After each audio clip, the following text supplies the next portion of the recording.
Yeah, it doesn't matter. There's no order to these, so not really. Another thrash metal band, 85th year of thrash. This is most people who like this band list this as their favorite from them. Honestly, my favorite is the one that followed it, probably because it was the one I heard first.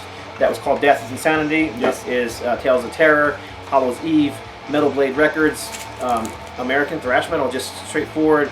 The metal Merchant song on here is probably the most well-known song. And you gotta love the cover art, all that hand-drawn stuff back. I love it. It's cheesy. Yeah, it's cheesy, awesome. But you don't see it anymore. And it was a time period. It was just the spirit of the time. So the leather and the leather look that we had in heavy metal was now in thrash metal, whereas all the other bands were going more for the more glammy, flowery look.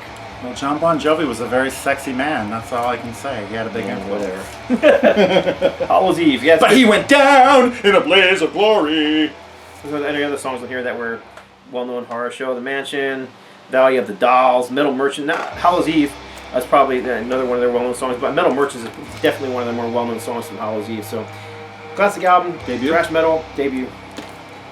All right. Now we got one. We got one from, at this point, another new wave of British heavy metal band, but that were basically veterans by this point. They'd already gotten on a major label. This one's on Capitol or EMI overseas. SAXON, Innocence is No Excuse. And this was their attempt to go definitely more mainstream to American, yes, and get bigger in America. And it was what was coming, basically. This is the direction they're headed in. The next album was Destiny, and it had that Christopher Cross cover on it. So this is the one in between the old SAXON and the new SAXON. We had Power and the Glory, which is like the last great SAXON album, the last of the really classic early ones. But I love this record, and it's still a good record. It could be just because I grew up with this record and I've heard it a million times over. I mean, how many songs are there with the word rock? I mean, every one of this time we got only two this time. Very Rockin' good. Again and Rock and Roll Gypsy. And Rock and Roll Gypsy is a class. As a matter of fact, I got this 7-inch single, killer EP. Single for it. Great artwork on it. In fact, I prefer the artwork on this to the actual album. That's a very catchy song. She's a rock and roll gypsy. I mean, beautiful girl on the cover. She might be pushing the underage it's kind of hard line. to tell. On the back, I think that's the point, though. Innocence is no excuse. Yeah, but on the back, you've got her as the assassin, and she has killed her stalker kind of thing. So, there's a fine line between clever and stupid. I love this record. I think it's. I like all early. I like all SAXON pretty much, except for there's a few clunkers like. I mean, SAXON's still. Party Till You Puke. I can do with that. So. SAXON's still putting out. They're putting out now at least every 2 years, to the point where I can't keep up with them anymore. I'm going to probably show the next couple records. I just happen to have a lot more in my pile than he has for some reason. But this is a U.S. pressing of Gravedigger's second album, Witch Hunter. This is very raw, straightforward, heavy metal. German, another Teutonic band, but this is heavy metal. These guys definitely stuck it out a long time. They did break up for a short time. They did try and go for a more commercial sound. Changed the name to Digger for a short one album out. Very commercial. This is heavy metal breakdown, Gravedigger. But this is heavy metal break. Yeah, this is early. This is just. It's on Noise Records. Here it's on Megaforce. The U.S. copy was on Megaforce. That's what I have here. Different track listing. I'm still looking for a German copy because you have the addition of Shine On here that wasn't on the. Is that a cover? You know what? I'm sorry. I can't remember. I don't think it was. I wonder if it's a Humble Pie cover. It could be. I cannot remember for the life of me, and I'm sorry I didn't look at it. Yeah, we can check. That's actually a promo copy. It's got a gold label stamp and everything. I've had that one forever. I'm not trying to wreck it. Oh, yes. Who's this guy on the cover? Some kind of ghoul-looking guy. Is he a vampire? He's a heavy metal vampire. Is that what he is? Yeah, definitely. Oh, we don't have any credits. Shoot. Maybe is there a picture? No, there's not in this one. Not on U.S. pressing. Oh well, I would just wonder. Well, maybe we'll play it. Anyhow, I love the first two. And the layout on the back. That was a typical layout for Megaforce Records. I mean, you look at the early Metallicas; they had the same kind of layout. But the live shots are great. Yeah. Oh yeah, great live shots. Just that was kind of like how Megaforce handled. This idea. This is and I like Chris's voice. Nobody sings quite like Chris does. Just raw and guttural and just I don't know how he's been doing it for all these years. He's still doing it. Also German. Yes, German, Yeah, and they just played. so. They just had played in California a week or two ago. Were they on that Frost and Fire festival? No, but they played out there right before that. Oh, okay. All right, next one up. This is the third full-length album from Excita. another Canadian band, Power Trio, classic. This is borders thrash metal as well. I think the first three Exciter albums are, I don't know, if you have such things called proto metal, then you can call this proto thrash. Yeah, definitely. Great, really loved Exciter. Great live shot in the back. Great cover. I've actually got two versions of this. There's two different. There's one with a red logo on it, and it's actually I think the whole cover scheme is a little This cover different. used to bug the hell out of me though, and I'll tell you why. The proportions of the guy are just wrong. Yeah, he's like wider than he is tall. Yeah, pretty wide. It just, I mean, you know, you got the naked woman at his feet, and that's always well done. Yeah, but nobody's looking at the guy. He's just the proportions were so off. Nobody's looking at the guy. Everybody's looking at the girl. But if you look really closely, you can actually see some severed heads in the background too. And some heavy metal nipple. I can cover that up real quick. Yes, please do. We don't want to offend any of our. Let's see, classic title track, Sudden Impact, Wake Up Screaming, Born to Die, Victims of Sacrifice. Beyond the Gates of Doom. If you like Anvil, if you like that early proto thrash metal, and you don't own this, get it. Yep. It's easily as good as the first two, in my opinion. Yeah, those first three Exciters are pretty Dan awesome. Bueller's vocals are just Another screecher. oh my goodness, he is so, and one of the few bands that you hear of a drummer doing the lead vocals. Yep, Dan Bueller was the lead vocalist, drummer too. Very cool guy. He used to wear those like baseball gloves. Yep. The batting gloves to play. Just an interesting dude.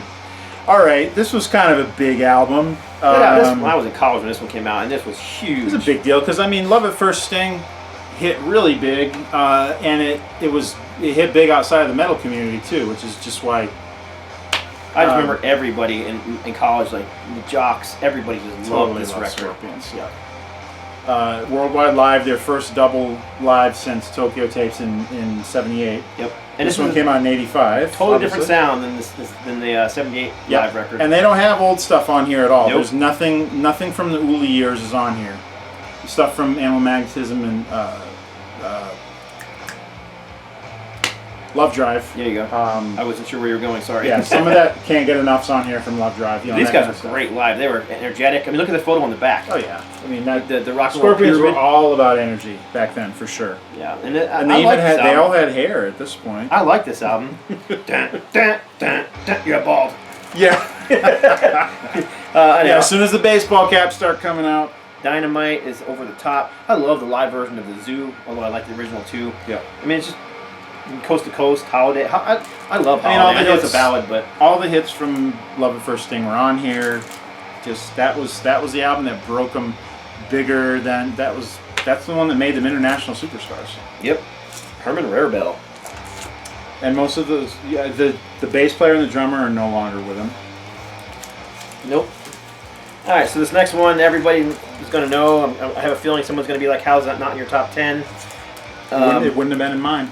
It's not mine either, and I'll be honest with you. I like this album, and I actually, no, I'm gonna just say it. This is Dio. Yeah. We got third full-length album from the band Dio. Hungry for Heaven, Rock and Roll Children EPs right here. Yep. And Sacred Heart was a different album. It didn't have the same that the first two had. You know, It didn't. I lost. It was more commercial. It was. It just didn't have that same. I mean, and you've got even the tracks, King of Rock and Roll. I mean, it's sure you had that kind of thing going on with Rainbow, but you didn't have that so much with Dio. Right. Sacred Heart, another lot, Rock and Roll Children, Hungry for Heaven. That song was actually on the radio a lot back in the Those two songs were very indicative of the direction of the album. And I thought, I honestly, didn't care for it. Of all the Dio songs, my least favorite song ever is on this record, Shoot Shoot. Stupid song. It's not the UFO song. No. Oh, okay. It's just stupid. I don't like it. You know what? I think I had this when it came out, and right after this was the Intermission EP. Is that right? Or was Yes. it right before it? I don't remember which. But I remember seeing the video that came with it, the live Intermission video. And he had the big dragon, and he had had afterwards, and that was his tour. And to me, it was so contrived it turned me off, because I saw Dio on the Holy Diver tour. I saw him on the Holy Diver tour. Blown right out the door. I saw him on all three of the first album tours, and by this time he was monstrous. He played the Spectrum, and it was matter of fact, huge. That Spectrum show is on. You can get it on vinyl, you can get it on DVD, VHS. Yeah, it's just he started trying to do a bunch of extra visual effects, and they just looked bad. And for some reason, I think that kind of took him down a notch. For some reason, I think he lost his core fan. I don't know, maybe not. I love Dio. Don't get me wrong, but this album is just not one of my favorites. It does belong in our top 50, I think. Yeah, for sure. It was still a good metal album for the time, but he lost me at that point. I don't think I bought another Dio album until Killing the Dragon. Yeah, I bought them all along the way. I just love them all. But I have them all now. I honestly think he found his way back after this one. He got that edge back, and I mean, it affected everybody. Cool cover art too, by the way. I do like. And a little story about this one. I know I said we were going to keep it. Hey, Murray's not on here. Nope. One of the few that he wasn't from the early ones. Unless that's his hands right there. True. Who knows? Could be. But I was actually in college for. When you go to college, you go to do that kind of like freshman orientation thing. And they put everybody in a room, and I was in my room, and I had my big boom box with me, and I brought this tape, and I was cranking it inside the room, and all of a sudden, like all these guys were looking, dude, you listen to Dio? and then Scott had a bunch of friends. And I did have a bunch of friends, and I honestly did. The guy I spent most of my time with my first years in college, I met because of this Dio record. That's funny, man. His name was Ken. That's what was great about metal. It was one way for people to meet and become. It was just a way that people had something in common. Yep. Next one's going to be a new wave of British heavy metal band. Yep. This is their second album, Grim Reaper. I really liked this one. I think the first two albums are very similar. The sound is very similar. The lyrical content was very similar. Yeah. Fear No Evil was a little different approach, and I think that's why I liked it. It was more, the first was "See You in Hell, My Friend" and all that. It was always like "Rock You to Hell" and "Hey, let's go to hell" and all that. But Fear No Evil was kind of the opposite of it. I just liked what it had to say, so I dug the song more. The vocalist Steve Grimmett, very unique vocal delivery. Yes. Almost like a real gritty vibrato. But he could sing. He could sing, but it was nobody else sounded like him. Nope. And I wouldn't have wanted to sing that way. It sounded a little painful. And I think these guys are actually back together doing a reunion thing right now. You're right. They are. I did just see recently they've got some shows going on. This was originally released on the Ebony record. You can see the Ebony logo here, but this American copy is on. It was released on RCA here in the USA. So yeah, and Grim Reaper was one of the new wave of British heavy metal bands that got a bit bigger. Yeah, they did. They probably were not quite as big as Saxon, but not too far behind. Yeah, they never got to the point of like Def Leppard or Iron Maiden. Right, and few did. But probably almost as big as Raven or Yep. Venom, maybe. Good band. Yep. Good band. Anyway, Grim Reaper. Awesome. Next. This is a U.S. band. This is another L.A. band. And they kept the traditional metal thing going. This is a true metal band. They did not do the pop metal thing. They did get the big label contract with Chrysalis Records. This is Armored Saint. This is their second full-length album. They had an EP that preceded that one. They had March of the Saint was the debut. The EP was just the self-titled.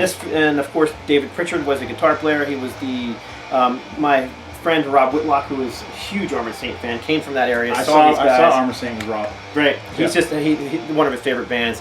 But he calls David Pritchard, the riff master. So he just loved David Pritchard, who he lost back in 1990 to leukemia, I believe it was. Yep. And then Symbol of Salvation came out after that. Right, and that was his songs. He wrote a lot of those songs. But he didn't play on it except for one track. They were able to lift his solo from one of the demos and put it on the final version. And I guess I'm getting chills talking about it. Jeez. Because that's the kind of stuff I love. They were able to pay tribute to their fallen comrade. Homage to them. Yeah. And I read the liner notes. The producer wrote liner notes in the box set, and he said these guys were acting like they just won the friggin' Super Bowl when they made that solo work from the demos and it was on the album. They're like, because our brother's with us, and I was like, that's friggin' cool. Yeah, that's so cool. It's a great record. Yeah, Nervous Man, Long Before I Die, Aftermath. The Laugh. This is just a great record. Very tough sounding album too. Produced by Max Norman. Who did Megadeth, Dirty Looks. He did just too many names, but those two names came to mind quickly. Interesting cover. I always like the cover. The cover. Very interesting cover. So you got the guy looking out the window, kind of glowing from something, and when you look at the back, you can see the back version of it. The reason he's glowing is because there's a gigantic mushroom cloud outside. And oops. He's looking back at the band who are ghosts or whatever, and oh, I didn't catch that. That's cool. Very cool. Yeah, pretty neat. So then there's also the gas mask sitting up here. And yeah, it's a cool album. I love this album. I love Armored Saint. I mean, nuclear holocaust was still a very big reality at this point, and we were all kind of afraid of it. And again, a lot of metal bands used it. Another unique vocalist. Oh, John hell Bush. yeah. John Bush got a great voice. Very tough voice. And I preferred him in Armored Saint. Always preferred him over the Anthrax stuff he did later on. Just, he fit them so well. Just a great, great I liked him in voice. Anthrax too, but yeah, I just think he has a great voice. So. Yeah. All right. You got a ton left, man. Yeah, we must not put these up very well. That's all right. So, not a new wave of British heavy metal, but one that I always associated with that movement. Same time, and they were Irish. Irish band, yeah. This is Mama's Boys. Yep. This is definitely a more commercial Mama's Boys. This is not the same band that put out those early records that were more straightforward, heavy metal, hard rock, raw. This was a more clean edge. They Yep. were trying to push this band into commercial success, like Def Leppard. Yep. And they didn't really see it. Or Quiet Riot was another one that they were competing against. Oh yeah, totally. And this was the McManus brothers. Yep, and the Needle in the Groove, and you got the Professor on guitar and fiddle. And this has actually got a Kerrang review on the back. Remember Kerrang? Remember Kerrang was a metal I loved magazine? Kerrang back then, yep. And what Kerrang was apparently a verbal representation of the sound like an electric guitar played when you hit a power chord. Kerrang! Yep. But Kerrang certainly... This is the European cover. That's a very 80s looking cover. This looks like it could have come out of LA.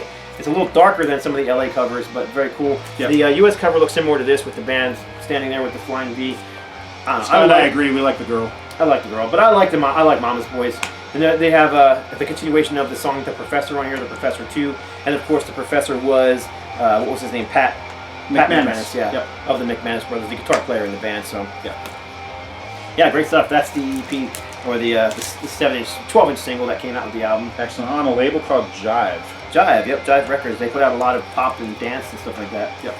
I think it was, if I'm not mistaken, wasn't Jive like something part of RCA or something like that? I don't know. Could be. I don't know. I've never heard of them. All right, what you got? Oh, love this one. More of an EP, I suppose, because well, that was a full length. You're right. I don't know why I thought of it as an EP.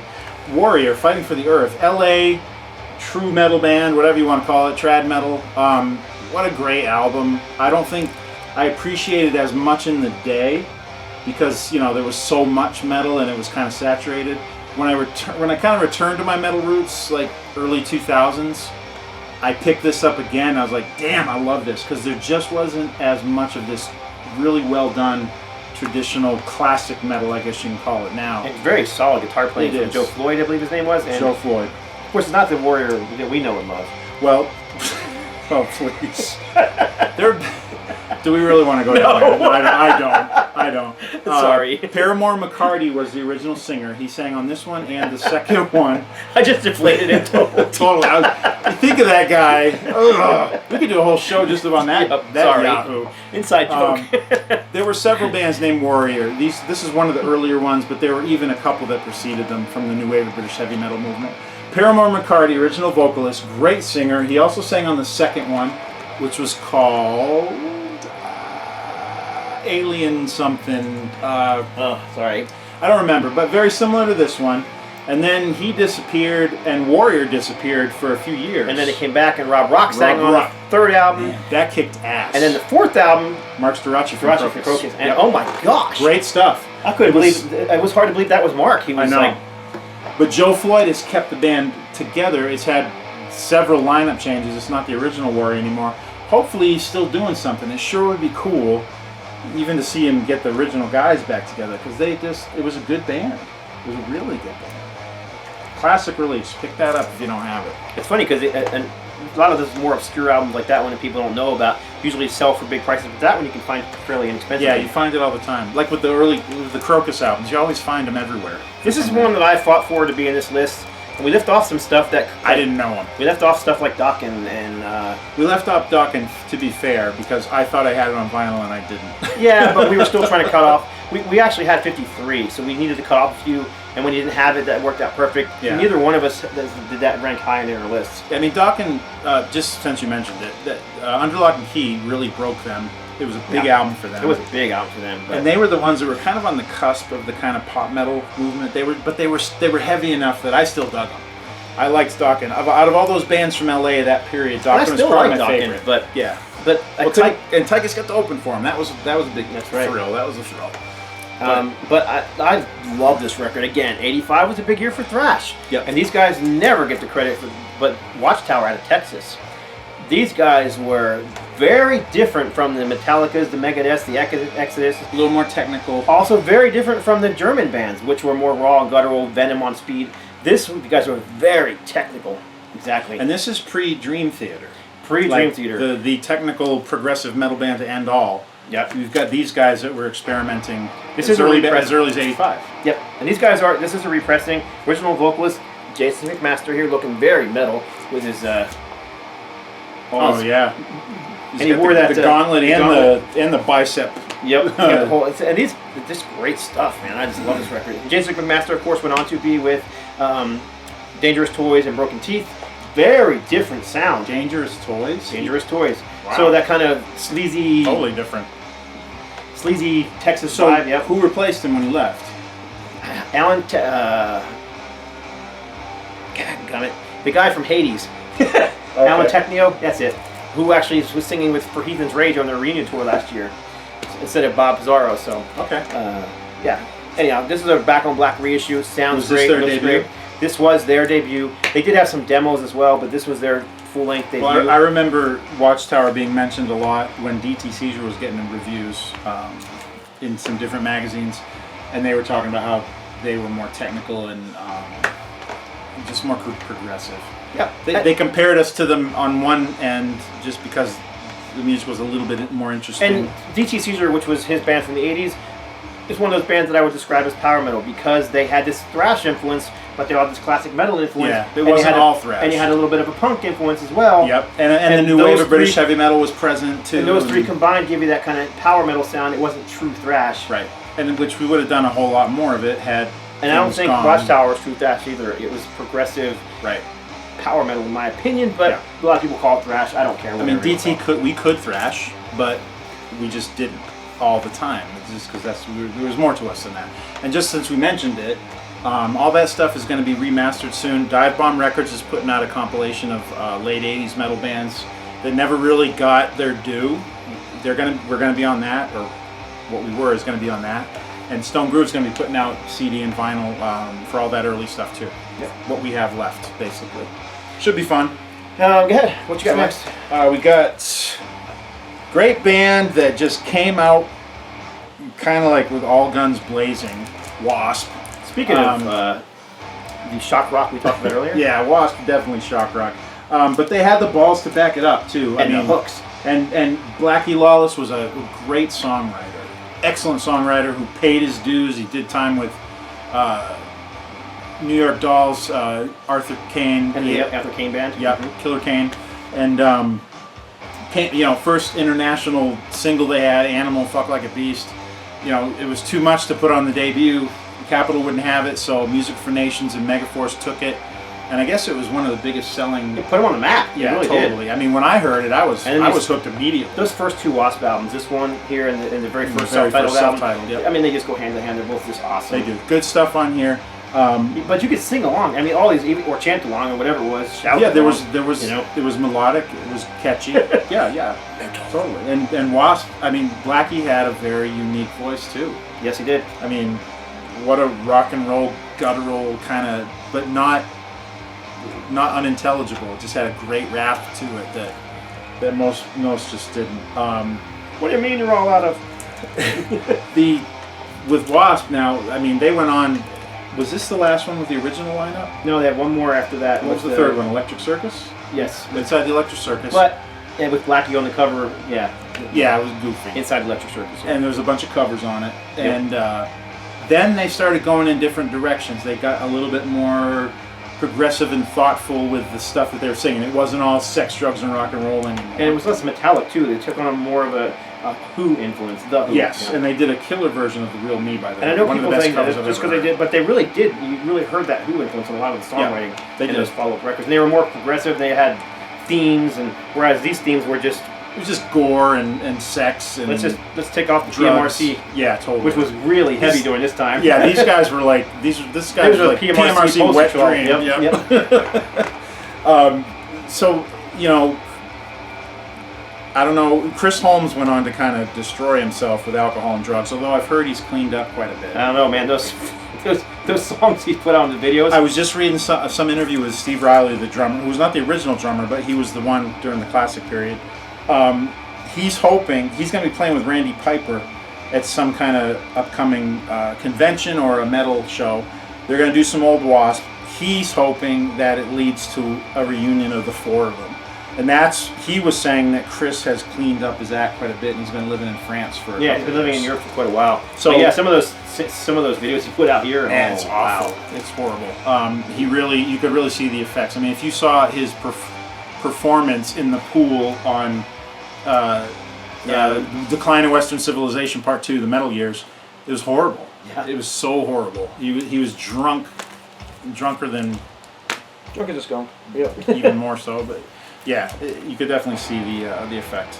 All right, anyway. This is a what do you call this? Shrapnel release, I believe. Shrapnel Records, if I'm not mistaken. I don't see the Shrapnel label on here, but whatever. This is Vicious Rumors. Again, one of the bands I have always described as power metal, although not quite on the cusp of thrashes like Metal Church or stuff like that, but just straightforward heavy metal. Fantastic guitar playing on this one, and this one features a guitar player who would go on to do big and better things, in Vinnie Moore. Oh, this is Vinnie Moore's original band. I didn't realize that. Yep. So Vinnie Moore went on to, of course, play in UFO. Yep. And does a great job. And he's been with them for a long time. He's done like at least 4 or 5 albums with them, and he does a great job. He's awesome. I've seen UFO with Vinnie Moore on guitar, and he was great. I mean, he doesn't have that, oh my God, I'm so screwed up Schenker vibe going on. But he can nail Schenker's stuff, no problem, and he holds his own just perfectly. And I think he probably was a stabilizing influence for UFO. Yep. From what I can tell, I think they love playing with him. And Phil Mogg has really he's had to clean up his act. He's getting old. Yeah. And Pete Way can't even tour with him in America anymore. And Pete Way recently had a heart attack. I don't know. He recently had something happen. I never heard the outcome, but. Anyway, Vinnie Moore and second guitar, or actually main guitar player for this band, who's still the guitar player for this band, Jeff Thorpe, great guitar player. This is early stuff. This is just straightforward heavy metal. Like I said, I would have called it power metal back in the day, but most would just call it heavy metal. Great stuff. Vicious Rumors. Cool. Excellent. Another one. This one comes out of Shrapnel, right there. Yeah, I thought it was Shrapnel release. So Shrapnel doesn't release anything unless there's great guitar playing on it, or Right. Yeah, Shrapnel became the Guitar God album, or the Guitar God label. So it was Tony McAlpine, Vinnie Moore, all those. So many guys put out solo albums once that whole Guitar God craze hit, and Shrapnel was like the leaders for that. No doubt. This next album, Savage Grace, Master of Disguise, another one that I would describe. Some people call these guys thrash, not even. This is just straightforward heavy metal. So all these guys at a club in Rochester called the Penny Arcade. Oh, I remember just headbanging the entire time. It was just one of those shows where I was just so into it. And I was right up front. And afterwards, I can't remember if it was the singer. It had to be the singer. He kind of grabbed me and said, "Hey man," and he took me in the back, and me and my buddy I was in college with, and we just kind of sat in the back and hung out with the band. It was just a cool experience for me. Cool. So these guys had pretty racy covers, and this one is no exception.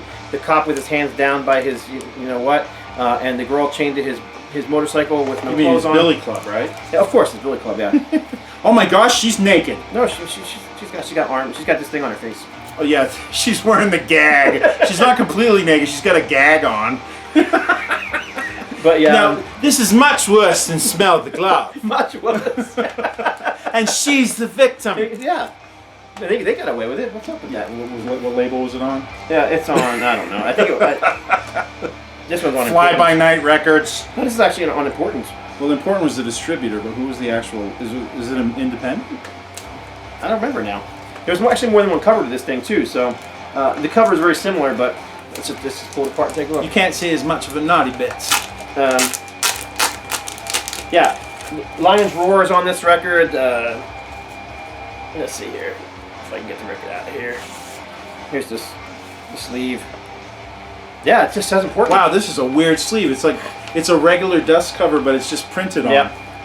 I usually take my records out of the sleeves that they come in and put them on different ones. So look for us on Willie Nelson's '85 tour with a question mark. I'm sure that was a joke. That's friggin' awesome. I like this record a lot. This one was on the cusp of being cut. I decided to include it because I just like it. Dude, this has to be independent. I can't. And if I'm not mistaken, this was in Storm Rider's top of the list, right? Was it? I can't remember, but you're probably right. And I'm not fairly seeing. sure I'm not seeing a label. I'm fairly sure this was an LA band. It must have been important. It must have been the label because that's the only thing on here on the label too. Whatever. I know there's more than more than one pressing of this with this slightly different cover. Yep. So you got the sexist cover, right? Sexy. Oh no, it's ist. What's wrong with being sexist? We're so funny. Don't you like our jokes? That's like the oh, I put it in wrong. Oh, I showed this. Y&T, Open Fire Live. It's basically a live album with one studio cut on it. Summertime Girls, right? Summertime Girls, yeah. And this was prior to, it got released again on an album after this. So I can't remember which one. But it was one of their bigger hits. It was a huge hit. It was during the pop metal MTV 80s, and it's a very pop metal type song. Super full catchy. of keyboards. I mean, since when did Y&T have keyboards on anything? But it's a super catchy song. It's very catchy. Very California. Yeah, and like a beach kind of song. Mm-hmm. But the live stuff on this, whoa, it shreds. The live version of Open Fire on here which is the opener from the Black Tiger album. It's so friggin' killer. I don't think I've ever heard a lead vocalist, lead guitarist quite as awesome as Dave Meniketti. What are you looking at? Are we running out of time? I'm checking the clock, yeah. Okay. Sorry. There's something about this version that just totally kills the studio one. It's just wicked. It's awesome. Never said we were professionals. Just fans. Huh? Said we never said we were professionals, just fans. We're professional fans. Yeah. Great album. Probably the last of the classic Y&T releases. It was a fitting. So this is going to be the last two albums we show before we get into our top 15. Are we cutting off before we do top 10? Oh, absolutely. 15 or whatever the hell we'll come it is. back. All right. Take a break. This is Nasty Savage, and this is another band I discovered because of the Metal Blade Metal Massacre releases. Was this their first one? This is their first full-length album. Nasty Ronnie on vocals, and again, this is, I would consider these guys thrash. Some people call them speed metal, whatever. This is like Merciful Fate on speed. You got Nasty Ronnie on vocals, who was a professional wrestler, and he looked the part. And there he is. There's Nasty Ronnie. Yeah, he looks like a wrestler. I always love the live pictures on the back of this thing. This guy's got his hair. Look at this. This guy looks like he's is this drummer breathing fire? breathing fire. These guys are showmen. Then look at this. Look at Fred. Looks like doesn't he look like he just broke his neck? Yeah, his neck's broken and he's just like dead. And then Poor Fred. Then you got Ben over here looking at him like, oh my gosh, what happened, dude? Dude, Fred, your neck's broken, dude. I love this record. The vocals are insanely high. What was this was their debut? Yes, this was their debut, yeah. Was there a EP too that had a song, the XXX? XXX was on the EP that came after this. It was after it. Okay, that one might be one that I had. I don't think I had this one. But everything on here, I love the entire album. And then you got Side Savage and Side Nasty. But they're backwards, aren't they? Savage, yes they are. Psychopath, Gladiator, great song. Far Beyond Vision. It's just not a bad. Metal Nights, I mean, come on. Metal Nights. Metal Knights or Metal like Nights, night and day? Nights. Knights. Yeah. And yeah, this is a. It is Metal Blade and Combat. Interesting. But I just know, I discovered them because of that Metal Massacre song, and I still listen to Nasty Savage quite a bit. These guys aren't around anymore. They kind of did a comeback thing. They released an album, and then they disappeared again. Yeah.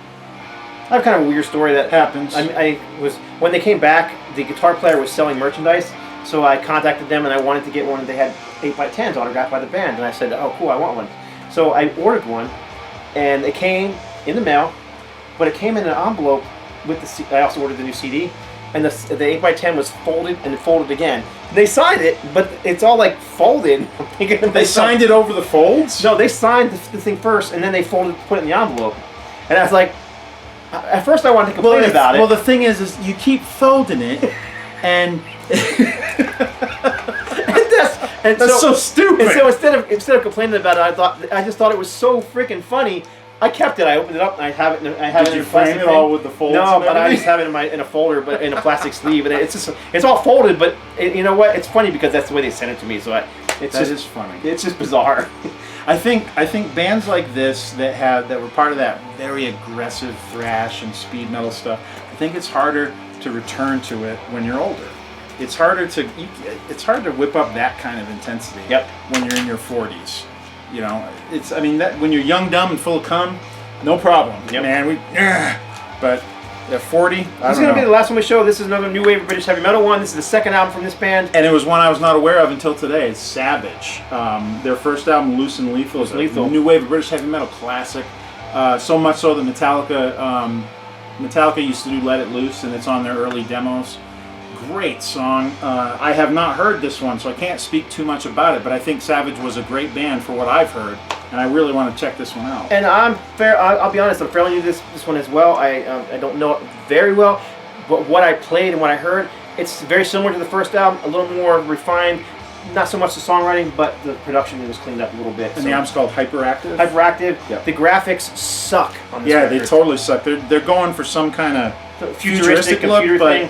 But the digitized kind of LED font gets really you can't even read it. Yeah, it's just hard to read. But it's not sometimes it's about the album cover, but on this one it's not. No, this one definitely is not an album cover type release. If you're into the new wave of British heavy metal, this one is worth picking up. And this is actually a new addition to my collection. I only picked this up maybe 2 months ago. And again, I didn't know they went past the first one. Loose and Lethal is the only one I've ever owned. And honestly, I searched hard for this one because I wanted to include it in this 85 list. Oh, sweet.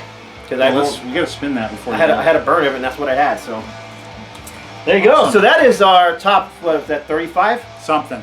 Top 30 or the 35 of 1985. You guys have been asking for it for a long time. Thanks for all the requests.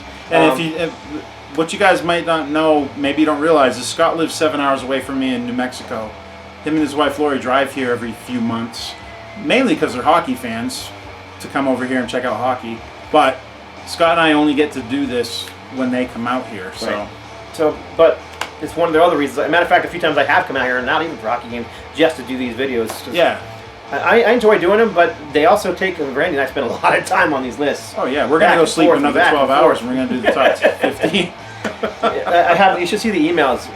Just trying to, especially with the very first email, you got this list of 150. And I'm looking at it going, oh my gosh. I don't know, like 100 of these. It's pretty easy for us to come, because if neither one of us really know it, gone. Yeah. Not that that's a bad album, just if we don't know. No, if we're not going to sit here and talk about an album that we know dick about. Right. So then getting it down to this, we had to cut out albums that we actually do like. So. Yeah. All right, that's it. We'll be back with top 15 in the next video. Probably a part 3 or 4. I don't know where we're going to be at right now, but that's it. Hope you enjoyed it. Yep. Thumbs up if you liked it. Freedom. God bless. Stay strong. All right, now what? Woo, 4 minutes left.